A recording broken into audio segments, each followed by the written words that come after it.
Welcome to TINK, a series where we go over most of the currency making strategies and rank them, starting episode 1 with the reworked abyss. Now with the new abyss, close to the surface also grants increased chance for abyssal modifiers when we go into abyssal depth. This is a small but rather impactful change because now every single time when we have an abyssal depth, we have a guaranteed Amunamu mob in there. Now this will increase our Omen of Light drops and it will increase our overall income from this strategy. So let's get started.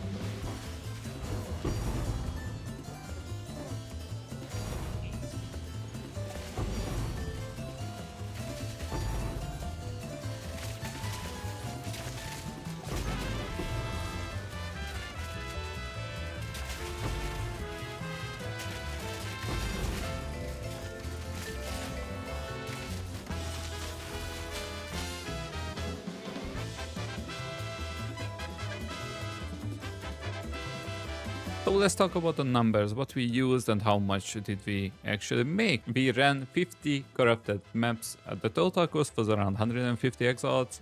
We used 3 abyssal tablets for each of these maps, and we used this rather cheap one. So it's 1 divine, 2 additional rares, and increased number of rare monsters on the map. This is probably the most impactful tablet that we can use for this price tag. So 1 divine for 1 tablet.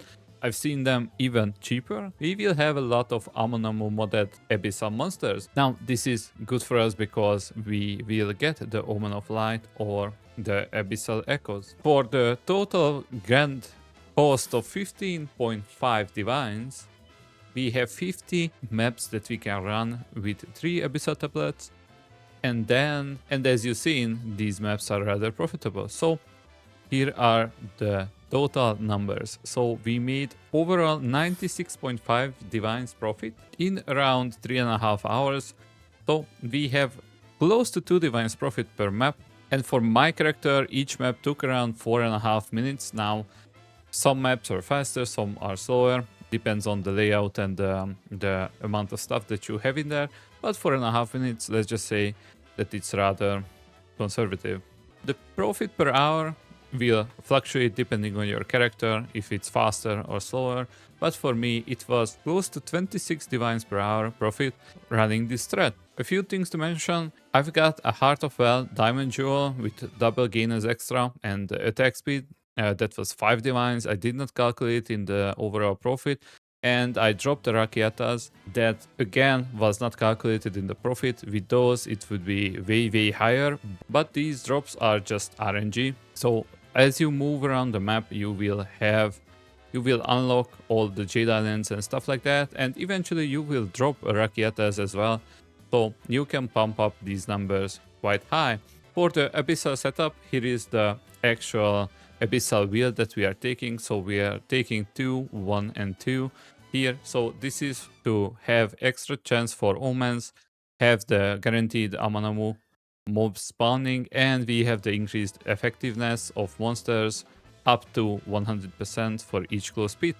So we will hit those numbers, we will hit the 100% quite often. That's gonna give us extra quant and overall be better. A few interesting things to mention: we dropped 22 raw divines, which is rather high. We had 6 Omen of Light drops. Now this is, I think, on the low end. However, as I said, it's a budget strat, so I was not expecting a lot of Omen of Lights. 6 is most welcome. I think I had the absolute average run when testing this strategy. So one more thing to mention: the rest of the Atlas tree is basically fully unlocked, but at this point I assume that everyone has it unlocked. And if you are completely new to the strat, when an Amanamu mob spawns from the abyss, it will have a shroud around it. You basically want to kite away the mob from the shroud. This has been made easier in a previous patch. So They will start moving towards you. They will come out of the shroud. You will kill the mob outside of the shroud, and you have a higher chance to actually drop Omen of Light or Abyssal Echoes. That's the strat. It's super easy. So, with all that being said, thank you guys so much for watching, and stay tuned for the next project, which is gonna be Expedition. If you enjoyed the video, drop a sub, and I'll talk to you very soon.